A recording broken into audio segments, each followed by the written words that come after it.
There you go. Um, we have a large-ish group today, too many for us to have a really intimate conversation. We'll have some time for Q&A along the way, various points along the way. May not be able to get to every question, but we'll have at least some time for interaction.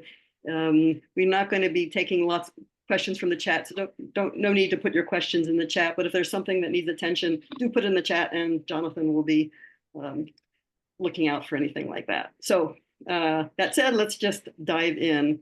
So the topic tonight is how to talk to voters who are reluctant voters. And by that they could be reluctant to vote, they could be unsure of who to vote for, or they could have doubts about Democrats as the ones we're particularly concerned about. And you're going to come across some of them in your canvassing and phone banking. So those are the ones we're talking about. But I want to start with just a few words about having effective conversations in general, some guidelines I think that I've found useful for myself, that I've kind of developed for myself, and want to just start there before we dive into the conversations with reluctant voters. And I'll be brief about these. We could spend more time with them. First of all, if you're having a conversation with a voter, I think people get nervous about it, understandably. You're talking to a stranger, you don't know who they are, they don't know who you are. You just have to be yourself. And that's the biggest message that I would like to convey. Be yourself, be a human being. You don't want to come across as someone who's just a spokesperson for the Democrats. Someone who's got a script there with talking points that they want to convey. That you just want to be yourself fully and incorporate the goals of the script into who you are and present yourself that way. So when you approach the other person, be curious about them, be friendly, be empathic. You don't know who they are. They could be someone who's just a delightful person. As Anat Shenker-Osorio said, that person could be the treasure you're looking for, the gold conversation that really makes a difference. So you're on a treasure hunt, and anyone could be a treasure. So be curious. Often scripts start with the way you receive them, they start with a survey question. It could be something like, "Hi, my name is Marilyn. I'm a volunteer with the Durham Democratic Party, and we're out talking to voters today. How likely are you to vote for Democrats up and down the ballot?"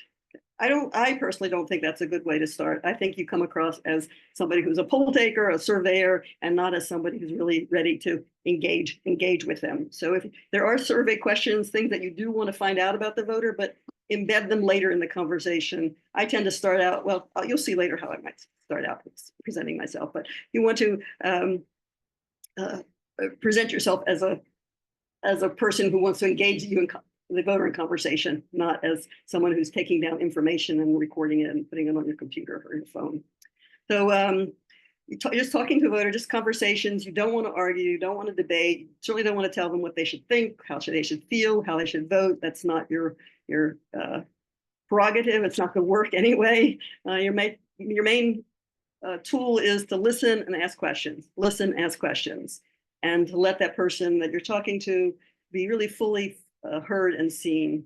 There are so many people out there you'll discover who have difficulty having political conversations in their families or among friends or at work, and they really treasure and have this craving almost to be seen and heard around political views. So you are there to provide that service. When you are listening to them, you're going to try to get as much of their personal story related to voting as you can. You feel free to share your own. I think you should be prepared to share your own. I have spent some time just sitting down on my own before I go out canvassing during the week or whatever, thinking about some stories that I might have, ways that I could share who I am and why this is important to me. So that's just a quick sort of setting the stage. Remember, the quality of your conversation is more important than any particular sentence in that script. We learn over and over again that people don't remember what we say, but they remember how we make them feel. So this is our opportunity when we're talking to voters to give them an opportunity to remember that it feels good to talk to Democrats. So you want them to feel good about themselves, about you, and about having conversations with Democrats. Okay, so that's sort of a big picture overview. Reluctant voters, Jonathan and I were talking about the other day, we came up with a whole slew of types of reluctant voters that you may have come across. I'll just put them into a couple of boxes. One is the voter that does not like voters that do not like their choices. Um, they don't like, especially this often comes around the revolves around the presidential race with Biden and Trump. They have their doubts about Trump. They may think he's too old. They may think he's not progressive enough. They may dislike him because of his position on Gaza and Israel. That's a big of concern to a subset of voters. That's a really important issue, and I get that. So you may have people who don't like Trump, Biden for various reasons, or people who are kind of lukewarm about both candidates. They don't really like either of them. They could be the double haters that they hate both of them, but they also could be kind of lukewarm. And we're not talking to MAGA Republicans. We're not preparing ourselves to talk to MAGA Republicans. If you come across a MAGA Republican, you just say, "Oh, I support Democrats," and it doesn't sound like we're going to be on the same page. So thanks for talking to me. Bye. We're not trying to change their minds. But you could have somebody who doesn't like Trump particularly, but likes something about Trump or Republicans. Sometimes people see Trump as kind of a strong personality, and they like that, or they're very supportive of unlimited gun rights, and that's an issue for them. So there are all kinds of reasons people may not like their choices. So that's one category. The second one is that people are just down on voting. They're discouraged about voting. Voting doesn't change anything.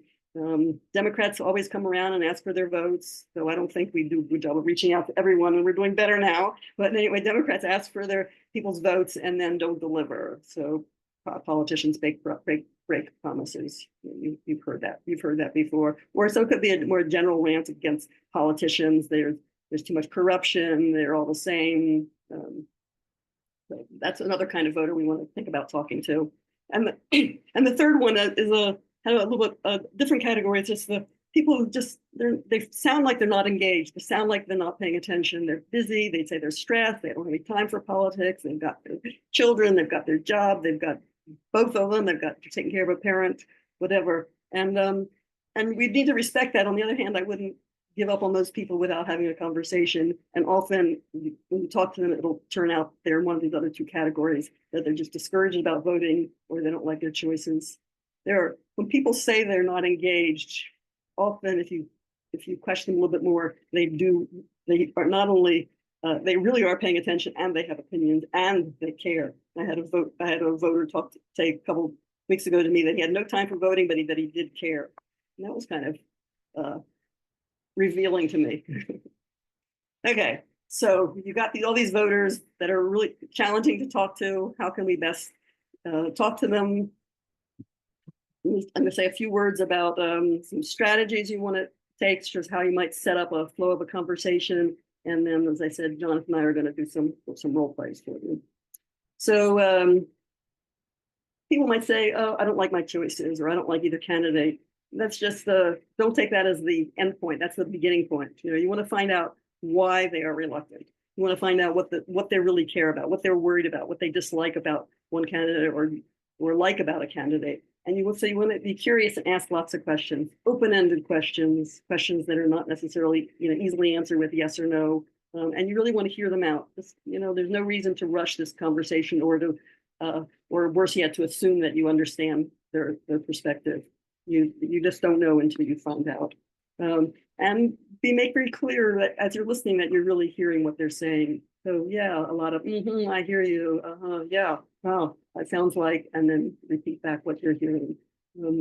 That's part of having someone being seen and heard, and it can just keep them going, keep them engaged. A lot of people do like to talk, even once you get them started, at least. You may have to encounter that among your friends and family members. I certainly do. And so you're trying to give them a little chance to talk. If there's anything, when I say validate what they say, saying I understand or I hear you saying that, doesn't mean you agree with them. In fact, don't say that you agree if you don't agree. But if there's anything that they're saying that you agree with, share that. Agree, say so. That's a way of connecting, a way of getting on the same page with someone a little bit. Jonathan told me the other day, just his goal is to try to establish that you could share some of the same values with that person. That there are things that you care about that you share. If you can get that far, you can get some kind of a connection where you have identified some of the things that you have in common and the same thing that you share about the values you share, then that's great. So the first step is sort of finding out more. The second step is finding some common ground. Third step is to try to connect or pivot if necessary to what issues they really care about. What are their concerns about? What would they like the government to do? What would they like the government to do differently? What would they like Democrats to do? What parts of their lives or their lives of their family members really need some could benefit from a better government or a different government. So you want to pivot to the issues that they care about, and then this is the big jump is to be able to connect those issues to voting, to the importance of voting, to the consequences of not voting. So if you don't vote, what do you think will happen in our country? What if people don't vote, decide not to vote? Or what if you decide what if you decide to not to vote for Republican? What are the consequences there for that? Or what are the consequences? So that's really our way of getting to the differences between Democrats and Republicans. We need to raise the stakes in this election. You and I, all of us here, we really care about this election, and we know the stakes are really high, and we don't have to hide that from voters. You know, when people say meet the voters where they are, even if the voters are not saying that, they feel it on some level, and I think it's fine to express it, and it's fine and really important actually to start pointing out differences between Democrats and Republicans and what the stakes really are. You know, we're having this session tonight on the day when the Supreme Court basically gave Trump a free pass, at least till past the election, if not beyond, and we're upset and riled, I know. So we want to be able to get people to talk about all this. We want to unpack their feelings, unpack their thinking, connect their thinking to what issues they really care about, and connect those issues to voting and the choices between voting for Democrats and Republicans. Along the way, you're going to be in there with them, you know, introducing why what the stakes are for you, why it's personal for you. And this is not abstract, like I believe in democracy. This is, boy, if I can't vote, then I might not have any say in whether we have public education or not. If the Republicans get in there, they're going to get rid of the Department of Education. They're going to take away Social Security. They're going to take away our right to protest or to speak out against them. We already are seeing signs of that happening, especially in North Carolina, where we have this supermajority in the General Assembly. So, you know, it's make it personal and even go beyond that and making a personal story about your family. So when I talk about abortion, sometimes I talk about my partner's grandchildren who are at the age to have children and what the implications would be for them if there was no abortion or even good pregnancy care. One of those young women has a seizure disorder and things could get complicated. You know, I worry about that. Or we talk about education, what it means for next generations in my family of not having good education outcomes, so or possibilities. So, you know, I urge you also to make it personal, and this is another thing, as I said before, you might want to just spend some time thinking about on your own before you actually go to campus. Right? I think some internal preparation for these so-called conversations is really useful. And finally, as you're talking about your personal reasons for voting, you're trying to inspire them to vote. You're trying to give them some hope that voting makes a difference, that if everyone who feels the same way they did voted, things could change.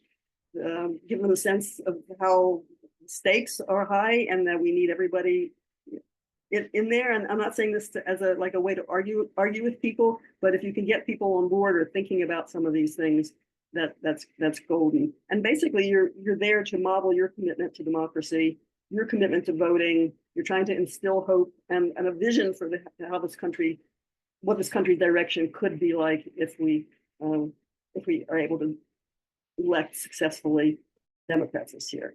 So, okay, that's a lot, right? You want to find out you want to hear them, you want to connect what they're saying to some of the issues and those issues to voting and the voting to the stakes in this election and what were the outcomes and what they might hope for, what we all could hope for by voting this election.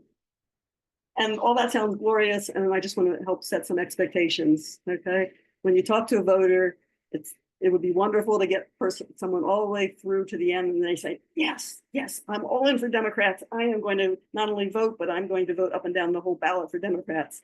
That would be great, and you'll definitely meet people who feel that way just when you knock on their door and they say hello, they're ready to burst with that kind of sentiment. But if somebody is reluctant, ambivalence, your role is to help them unpack their ambivalence, unpack their feelings, look at what the consequences are of voting or not voting or voting the wrong way. But you really are just planting seeds. You're facilitating their processing of information. You're making them feel heard, and you are planting seeds. You may not know how much you impact them, but if you've got them thinking about things, it's probably a good conversation. So that's sort of my introduction. John, I'm going to let you jump in here before we do the role plays. If there's anything you want to add to that, or No, yeah, that's basically, you're often working within the basic outline of a script that's given to you, but when you get to that point when someone's has identified themselves as a reluctant voter, the most important thing is to listen, and be empathetic and establish you share the same values. It's not as important that you have the perfect thing to say, although as you canvas more, you feel like I do have some I could add to this. So the first thing is listen. Second thing is establish you share the same values and empathize. The third thing is, if you can do this, is to say why you, as someone who shares the same values, is voting for Democrats.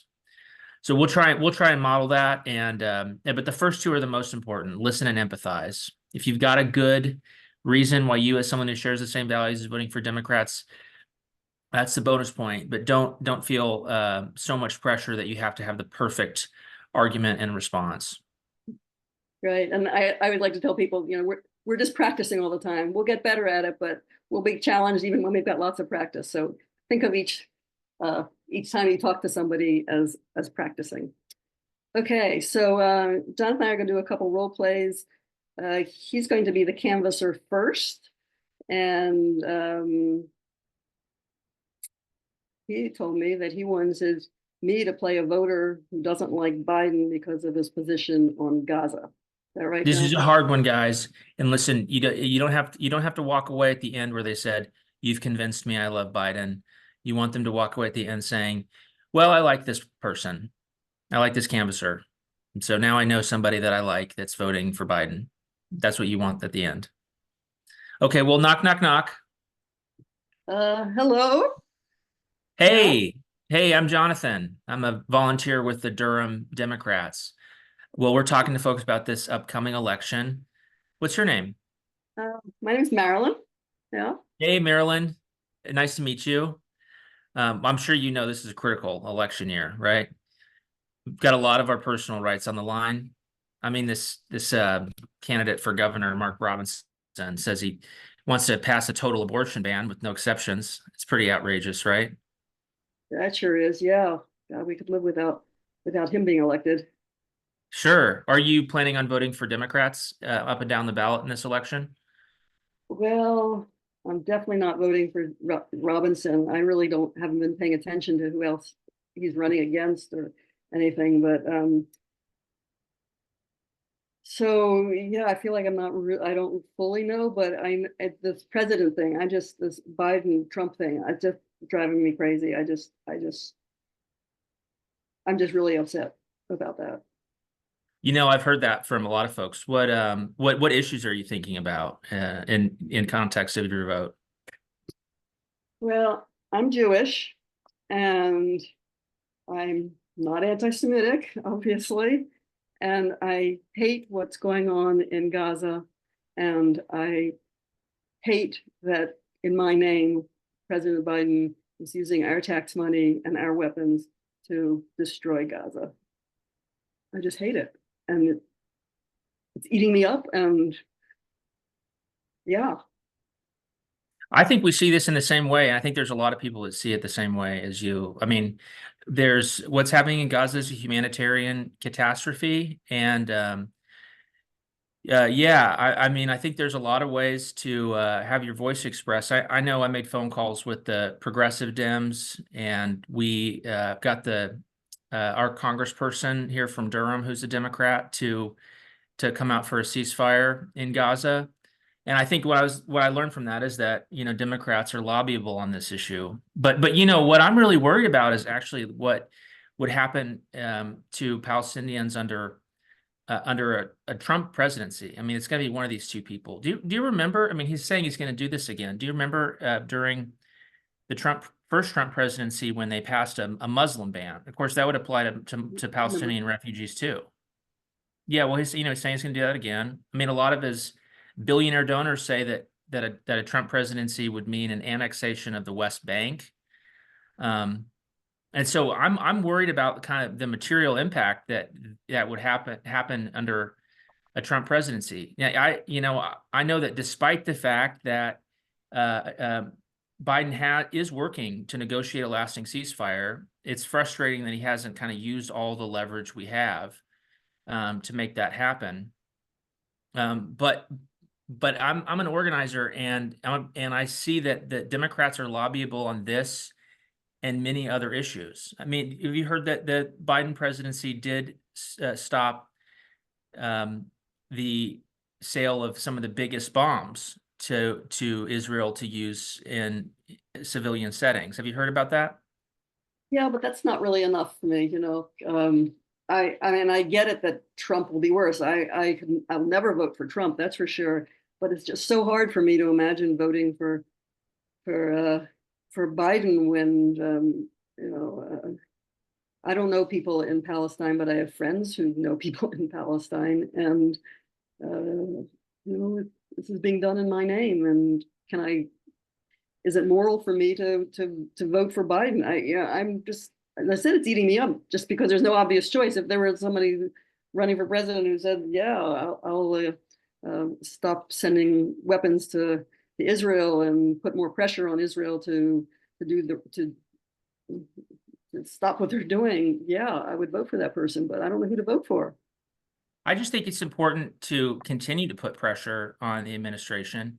And that's a reason on this and so many issues. Like, we need politicians in office that are lobbyable, like for unions that will take meetings with union leaders to push for more workers' rights. On climate change, when environmental activists show up for Democrats, they are able to get those meetings. They're able to make a difference. That's why President Biden has passed more impactful climate regulation than any other president. And on the even this Palestinian issue, like we should push the Democrats hard on this issue. But the Republicans are against all humanitarian aid to Palestinians. They will not take those meetings. I'm sure as you've seen all these protests on college campuses where people are trying to speak up on this issue. I mean, have you heard that Trump and other Republicans want to call the National Guard to shut down these protests?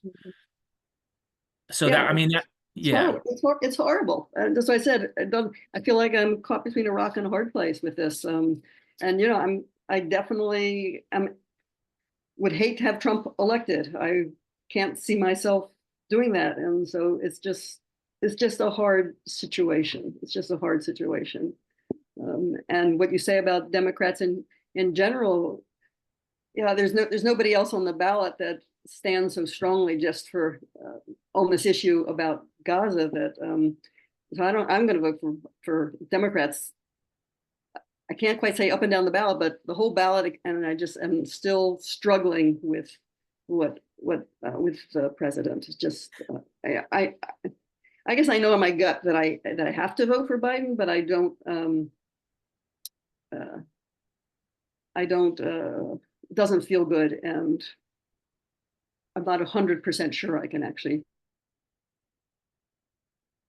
Well, hey, I respect those feelings. And listen, I'm really happy to hear you're voting for Democrats down ballot as well. But just remember that your vote for president is not your only opportunity to have your voice heard on this issue, and voting is not the end of what we need to do to have our voice heard. Your vote for a politician is to determine the circumstances under which we get to organize for a more just world, and then we have to keep working. But hey, listen, I respect that. We've got a QR code here that will send you a reminder for the next time to early vote. Okay, and then she's gone. But yeah, that is actually sometimes the best that you can end with is that you've made a connection with them. And they like come around to, well, I understand that, at the end of the day, I'm basically a Democrat. That's a realistic place to end that. Marilyn will work on getting back into the room here. That's a I think, realistic I think, place. yeah, yeah. Yeah, she back. But yeah, that's a realistic place where that ends, is that you didn't like, they didn't at the end say like, you've totally persuaded me, but they are making noises like, well, at the end of the day, I am a Democrat, and like, you seem to be empathetic, and that is like where you can leave them. It's really hard for someone to start the conversation saying, this is my point of view, like, and then them say, you've completely moved me off of it. Like, you're gonna plant a seed here.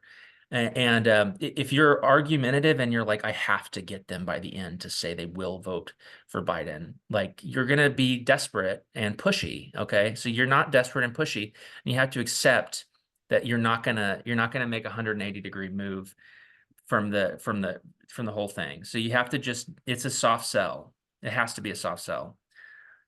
But I think that was a realistic role play, Marilyn. You didn't give it to me too easily there. No, I did not I was trying not to, because I mean, I do feel that way about Gaza, and I am going to vote for Biden. In fact, I support him a lot, so almost everything else.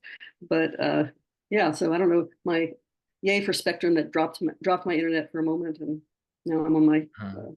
So anyway, I'm back. But yeah, so were there other questions about that, or should we? I guess you can just raise your hand, Joyce. You can unmute yourself. Yeah, I was just wondering at the very beginning, Jonathan, you said something, I think Marilyn said something like, I'm worried about voting for Biden. And you said, oh, I hear from a lot of people.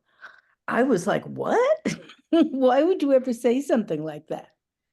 People that say that their friends believe that. Like, that is, I mean, you're the initial goal is for the first starting out is to meet them where they're at. I think that's a really empathetic phrase, actually, especially if you don't agree with them. I mean, the things you can say if you just totally don't agree with them. Maybe you guys may not share that view of Gaza at all, and so it's going to be harder too if you really don't share that view.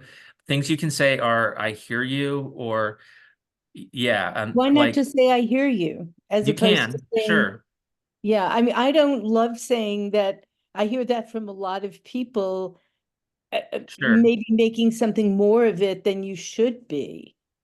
I hear that. It's you acknowledging what they say. Mm-hmm. Yeah. Anyway. Sure, that works too. I think that people that are in that headspace that's what they're watching TikToks where they're seeing that all the time. They are like talking to their friends that believe that, or they live on a college campus where people are protesting. And so that's like realistically where they're at. But you don't have to say that. I don't have to put those words in your mouth. I hear you is also good. Yeah. Yeah, and I guess if I think you just sort of talk from your own experience. If you have heard that from voters and you want to comment on that, I think that's fine. But I hear you also that you might feel that that's validating that reluctance to vote for Biden. Yeah, no. Like, let's see who else is there. Carol Holbert. I'm wondering, I am new to this, and I'm wondering if somebody says, well, I don't have transportation are we doing anything, or do we know of any resources for people if they need transportation to vote? Yeah. Yeah, Well, that's not the goal of this training here, but Vote Riders is a good resource that does that. If you Vote Riders. take down their info separately and send it to me or someone else, I can actually put them in touch with someone who does that. That's not on our like normal canvassing script, but if you did take Okay. their name and address and we need their contact information, we can Okay. put them in touch with someone. But or you can direct them to Vote Riders that does It's not that. Vote Riders, you mean ride share Oh. to vote. Sorry, what is it? Yeah, ride share to vote. Vote Right Riders is share the to group vote that helps. is the Is the ID group that, people. is the group that Yeah. helps with getting ID. Ride share to vote, Okay. and they're Right share yeah, to vote. yeah, and they're already setting up appointments. I actually did some phone banking with them the other day. They're already setting up appointments for people to get rides to the polls during early voting on election day. So Is that for Democrats or for anybody that wants to and vote? anybody, they collaborate with Democrats, but anybody can call them, anyone can contact them and use them. So it's not just for Democrats. Yeah, and someone else in the chat, if we can talk about what if there was another scenario about the Biden's age. Yeah, I don't know if we have time. We were going to just do a couple role plays, and I want to move on to the next one. So we may not get to that one today, but yeah, good one to think about. But certainly after the debate, it's even getting more press these days for better or for worse. I think for worse, but that's a whole other Yeah, I discussion. think you have to, what you do to acknowledge that's where you see is you say, oh man, yeah, he had a really tough debate. That's the way to acknowledge this, not to super validate the whole age thing, but I saw, yeah, he had a really tough debate. But then, and this is just the truth, is to make a contrast with Trump, that I still believe there's only, one person who could win, who is a decent man, who cares about the Constitution and democracy. It doesn't want a $5 trillion tax cut for billionaires, and it would codify Roe v. Wade. That's like a really hard question. You should say he had a really tough debate, but like then make a contrast with Trump. But we didn't have a planned role play for that one, but that's like the best you can do on that, I think. I heard some legislator, I think it was, had to come back. Yeah, he had a bad debate, but Trump's a bad person. There's lots of ways you can spin that into the contrast between Democrats and Republicans. But again, that may not satisfy everyone and every voter. Yeah. Why don't we move on to the next conversations? So in this one, I'm going to be the canvasser, and we're going to talk about someone who's pretty discouraged about the whole voting process altogether. So knock, knock. Hello? Hi there. Are you Jonathan? Yeah. Hi. Thanks for. Glad you answered the door. Nice to see you. My name's Marilyn. I am a volunteer with the Durham County Democratic Party, and we're out knocking on doors today because we want to have real voter-to-voter conversations about this election coming up in the fall and what it means for our country. How are you feeling about the election right now and voting for Democrats? Look, we always voted for Democrats, but in this neighborhood, like, not a lot changes. I was really enthusiastic to vote for Barack Obama, and I don't know, I see my neighbors get evicted from their homes, and like we're often struggling to make ends meet, and so basically we vote for Democrats, and then I don't see stuff change. So I'm less and less have a lot of faith in their ability to make a difference here. Yeah, well, I hear you. I mean, it sounds like what I'm hearing you say is that things are rough, and they've been rough for a long time, and it doesn't seem like they're getting better, no matter who's in government, who's elected. Yeah. Mm-hmm. Is that right? Yeah, I mean, that's basically where I'm coming from. I don't know. I don't know if any of these politicians can, like, they get in office, what do they do? Yeah. Well, or what do you think? What you say you have neighbors who are getting evicted? That's I guess what do you think is the cause of that? Is that like the underlying? These developers say they're not, you know, their houses aren't up to code, and then all of a sudden they're legally forced to sell their house to a bank, basically. And I don't know who's somebody do something about that. You know, that I'm focused on, you know, these local issues that make it Yeah. that make a difference for me, and Yeah. I don't see anyone intervening. Well, it seems like it would really help if we had more affordable housing. Would that be? Oh yeah, you bet. Yeah, a lot of people are struggling to pay rent. I know that. Yeah. And also, you know, are there other things that you think that you'd like to see change to make life better for your community? I mean, you know, the price of my husband's medication is just like, you know, we're on the phone with insurance companies to get his pills, and so you know, I don't know, there are a lot of promises on healthcare.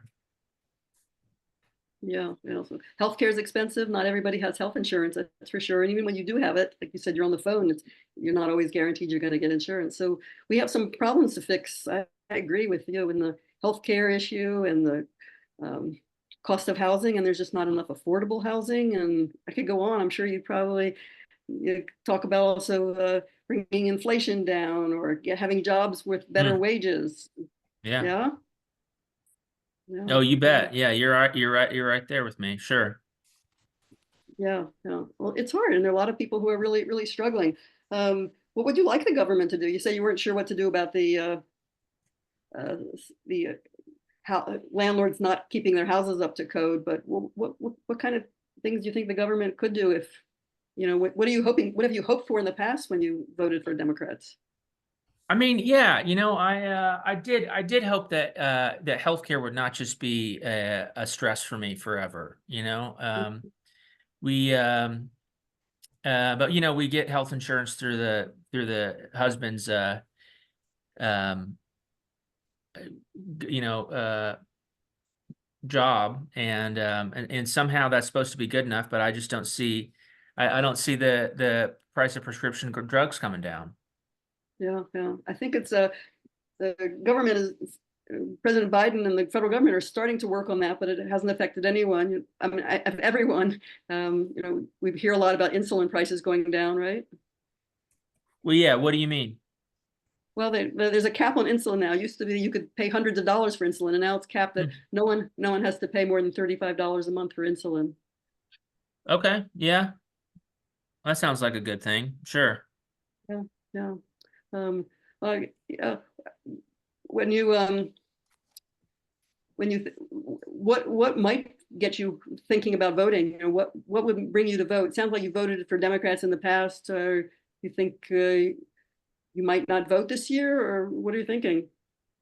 Well, I mean, you know, at the end of the day, we're Democrats, but I just need a lot more. Yeah, I need a lot more faith in the system on all these price issues, just the cost of living. You know, Yeah. I need to see some plan to make it easier, more affordable for me for us to pay the bills. Yeah. Well, I think President Biden is the first one to say we have a long way to go, and he's been working to bring down inflation. And what we also been hearing, I don't know if you've been heard this in the news, but the economists are saying that if Trump gets reelected or elected for a second time, he will his policies are likely to drive inflation way up even higher and really destroy our economy and make prices go really high because he's going to make consumers pay extra to get any products from China, and it sounds like it's going to be a disaster. And I, you know, just this is my own view. You don't have to agree with me. Well, he's a jerk. He's a jerk. I agree with. He's a jerk. You know, I believe it. I believe that. Sure. Yeah. No. And so I guess, you know, if I could share like why I'm supporting Democrats. I feel like they've got some really they see a path forward, and what's one thing that's been really slowing us down is that there are not enough Democrats. You know, if you look in the Congress, their Republicans are just not governing, and if you look at our state legislature, the state legislature just went home for the summer, deciding not to do anything on the budget. You know, I just feel like we have a chance with Democrats if we could get more Democrats, and then we can start putting pressure on them, and they'll listen. And right now, I feel like if again, this is me personally, and if we if we have more Republicans in control, we'll have less and less of a voice. They don't want our voices. They don't care about us. Does that resonate with you? I know I'm sounding a Well, little. I like your optimism, Marilyn. That's a place I used to be. And so I do appreciate your optimism. I hope you're right. That's what I can say. I can say that I sincerely hope you're right. Yeah, yeah. Well, we need some optimism. We need a vision. And again, I just again, I'm not trying to browbeat you into voting or anything. It's your choice. You've got the right to do it. But it just feels to me like you and I are on the same page. And I've talked to a lot of voters who are on the same page as you. And a lot of people are struggling, and a lot of people need changes. And we have a prayer of making some of those things come true if we have Democrats elected. And yeah. Well, So look, we'll vote, because what else are we gonna do? I mean, look, I appreciate you coming out and doing this. This is press probably hard. Probably people slam the door in your face, and it's so hot out here. So look, I appreciate what you're saying, Marilyn. I mean, I have to see it to believe it. I see it to believe it, but yeah, Well, thanks. I appreciate you coming out and doing what you're yeah, doing. well, just know that there are a lot of us on your side. There really are, more than you think. So thanks so much for talking with me, and have a great day. Okay, do you need a bottle of water or something? Thanks. I've got some in my car. Down the Okay, street. okay. I Have appreciate it. a good Yeah, night. you've been very sweet though. Thanks so much for talking with me. Okay. He kind of made it a little bit easy for me. He kind of gave me clues from the beginning that he was probably going to vote anyway, but just needed a little boost in the arm. But other people's comments on that, or what else you think you might want to say to a voter who's maybe even a little bit more discouraged than Jonathan was about voting? Did I see a hand? Unfortunately, I'm only looking at one. Oh, let me see if there's anyone on the second screen. Okay.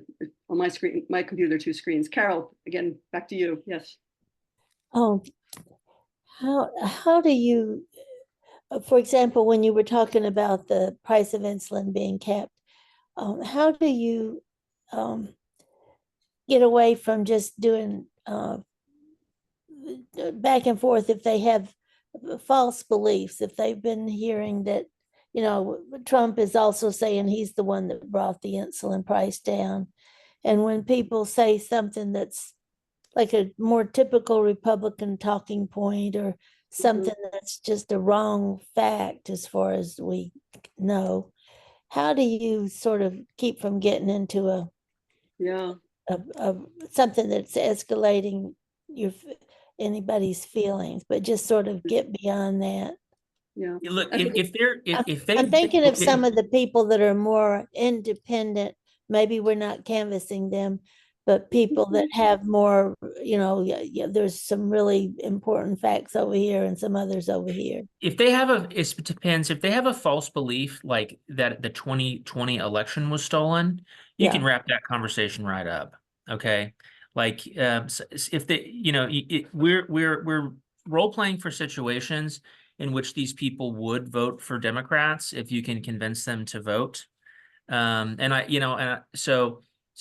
you need to have judged that this is worth having a longer conversation because they're legitimately undecided but could vote for Biden, or like would vote for Democrats but may or may not vote. So yeah, so it depends exactly what their false belief is. We're not spending time with people who believe that like Biden is putting microchips in the vaccine. Like if it depends the level of their false belief. So show me how I'm going to wrap that up sort of nicely and quickly. Well, yeah, I hear you, and I just appreciate you being so nice and polite with me today. So we maybe just agree to disagree, but thanks so much for your time. I mean, really, if they believe that the 2024 election was stolen, you were not trying to convince them. Okay. We're role playing situations which they might vote for Democrats, and you judge it worth your time. Okay. And then also people I saw in the chat who want to have a short conversation, and that's really different training. We're talking to people who are able to draw out, and they are willing to stand on the porch and talk to you. So it is true. Most people want to have a shorter conversation, and most conversations you have will be short. So we're role playing for situations in which someone has engaged in you in a longer way. In a longer conversation where you can build a relationship is like more likely to make a difference. Okay. So we're role playing for a situation where someone does give you the time and is undecided. Yeah. Yeah, I'll just It- like say something that I had a conversation with a woman who definitely an independent, and she was just like really ambivalent about all kinds of issues. And then she finally said to me, and in California just passed a law saying that it's pedophilia is legal. And I knew that was false, but I hadn't heard I looked it up later. It was a thing. And I just did not engage with her around that. I just talked about other values that she had and other concerns she had. And we probably talked for 20, 25 minutes. It was a really long conversation. And I ended up feeling really good about the conversation, even though she had that crazy belief about California and pedophiles. And but she was definitely grappling with her own ambivalence. It was around some of it was around abortion because she didn't believe in abortion, but she was a sexual assault survivor, and so she couldn't imagine forcing somebody who got pregnant through rape to carry that child. So she was really torn up, and she was torn up inside about a lot of things. And I think that's what the whole key is when you talk to somebody, don't get caught up in arguing about facts. Just find out what their values are, what they care about, and help Okay. them That unpack helped. all their ambivalence about things. Well, yeah, That- Marilyn, you said that I was easy on you. I don't think I was at all. And I think that is a likely ending, which is they did not say, the voter didn't say like, I've completely changed my beliefs and I'm no longer a cynic. They said like, after talking with you for a very long time, you were very nice and you were very empathetic and you seem to care about this and I appreciate you. Like that is a positive ending. Like that is the kind of positive ending that we're going for with some of these voters. That is the kind of good job. Yeah. And not like you totally changed my mind. Okay, I think we need to actually move into the some breakout rooms to give you all a chance to practice. I saw Susan, you had a question. If you can hold that till the end, or we can talk about it some other time since I know you. So we're going to have breakout rooms. Jonathan's going to do the technical magic here. We're going to set up breakout rooms with. They'll do it with. Uh, 3 people in each group. So you'll get to have time for 3 role plays, each one lasting about 6 minutes with a few minutes in between to discuss it. For each role play, one person will be the canvasser, one person will be the voter, and one person will be the timekeeper. Something that Jonathan and I did not have, and we did go a little bit over. But anyway, and you can pick the scenario. It can be the 2 that Jonathan and I just did. Everybody in your group may want to do the same one. That's okay. It's just a matter of practicing. So if you do the same one over and over again, that's fine. You'll get different takes on it. So we'll give you 35 minutes in your breakout rooms. Have 5 minutes to get organized. Then time for 3 role plays, and then we'll bring you back to this main group for a discussion.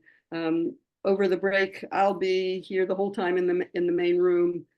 Jonathan will be here at least part of the time, and he'll be here at the end for sure. So practice whatever you want.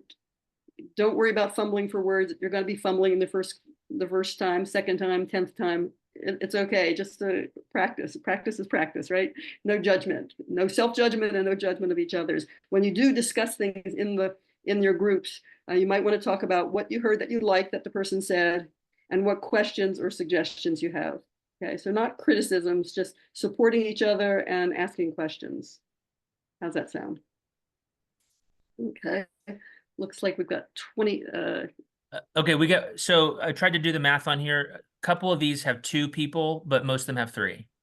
That's just kind of Okay. how the math worked when I made it. Otto did this. Okay. Okay, I hope that's good enough. Okay. So people are going into groups now, Jonathan? Yeah, so go ahead and go ahead and go into your groups. Okay.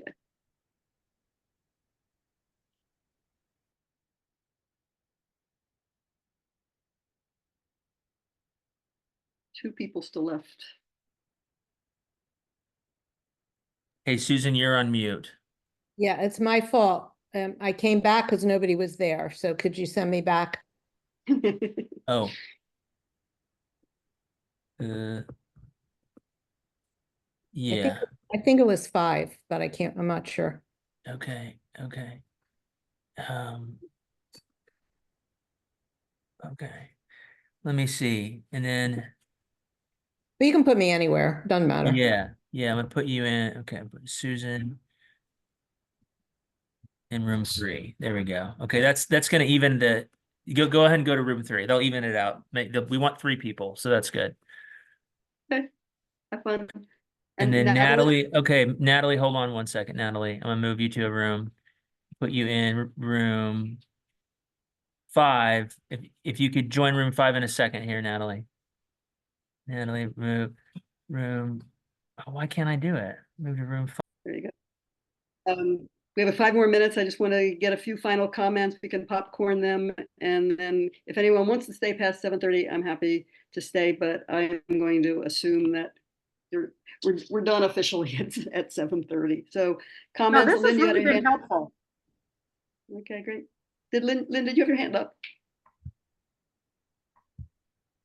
No? Okay. Someone else? Anyone else have anything to say? We Well, didn't, yes. Go ahead. when I had a question, I didn't know how to ask y'all. Oh, we were trying to find out if it was 6 minutes for role play. But I put it in the chat, but nobody answered. So was Sorry. there a different way to ask you a question once we got in our group? I didn't see anything come in the chat, so maybe if you put a thing in the chat, it just goes to your breakout group. So yeah, probably not unless you come back to the main room. So sorry about that, but yeah. So we were the hope only you- hope ones you that got- could. So do you see it in the chat now? No, So I it- think I once just you're in the saw- breakout room, your Okay. chat is just So it talking to was- your breakout room. It was just us. Yeah. Okay. So we can't get a message back to y'all once we're in a great breakout room. Okay. Jan No, had her no, hand no. up. Go ahead. Jan? Who was that? Yeah, okay, I just unmuted. Okay, so it's not really a question, it was like, I just wanted to share that I thought a helpful resource that Robin shared was for getting informed about, looking up your own ballot is the vote411.org website. So I was role playing a less informed voter about the down ballot candidates, so. I thought that was a helpful resource that she shared.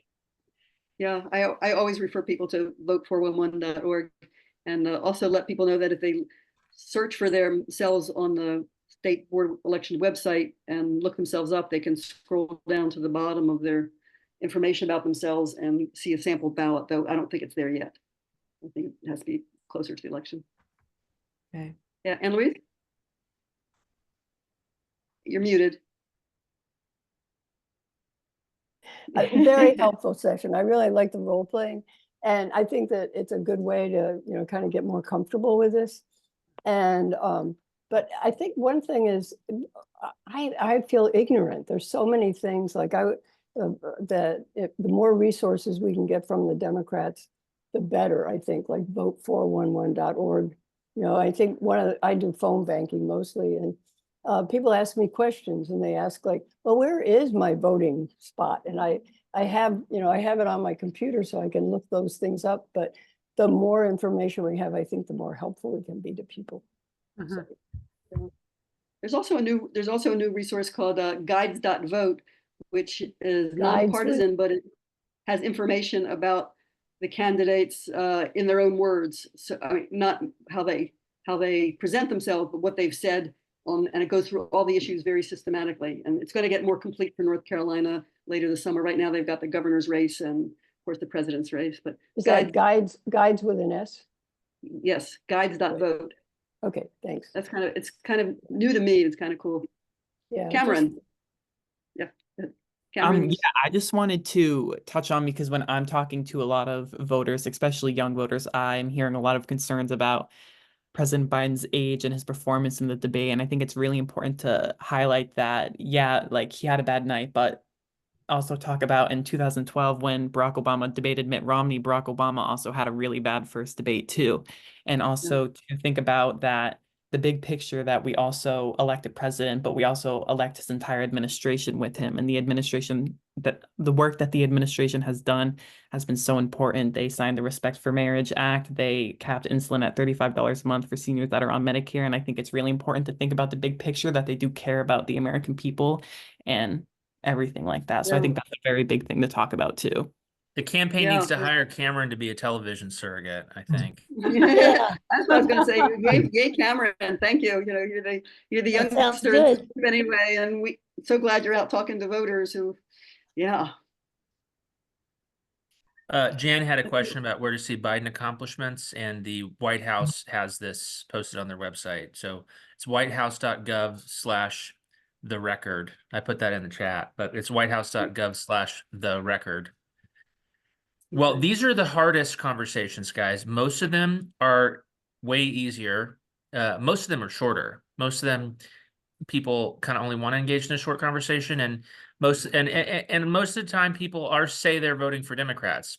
So we were practicing the hardest ones. But yeah, if someone's willing to talk to you for a long time, and they also are and they're also potentially persuadable, that's important. It's good to have practiced this. If they want to talk to you for a long time and they are not potentially persuadable, don't spend a long time talking to them. Yeah, but anyway. I think it's true. Most conversations are short, but those are usually people who are pretty clear about their views. I think when you get people who are not clear about their views and you can engage them, you can expect a longer conversation. So anyway, it's 7:31. I want to officially close, say goodbye. Thank you everyone for coming. Thank you, Jonathan, for being my co-host and conspirator in this and helping me make it through this with our role plays together. So thanks to Jonathan, and thanks to all of you for everything you're doing. You don't know how good it makes me feel to know all of you are out there. Thanks to Marilyn for organizing not just this, but this whole series of training. She's done a great job with past trainings too. Thank you to both. Jonathan, when you put a link in there for us to see, doesn't it go away as soon as y'all close out? Yeah, you should copy and paste this and write it down. How do we? So I need to. Don't worry about that. I'm going to send a follow-up email, and I will send all the links. Oh, thank you. Okay. Yeah, thank y'all. That was very helpful to me. Okay, and there'll be a link to the. And Jonathan, I loved your rationale about the Democrats are lobbyable. You know, you can have a discussion with them, you can move them. So that was, I went, ooh, I'm gonna use that one. Yeah, that's what I believe. That I didn't say, yeah, that's what I think the real answer is. That from my perspective, that's what I believe. Yeah. Yeah, thanks for that. Great. Okay, thanks guys. I'll see you at the next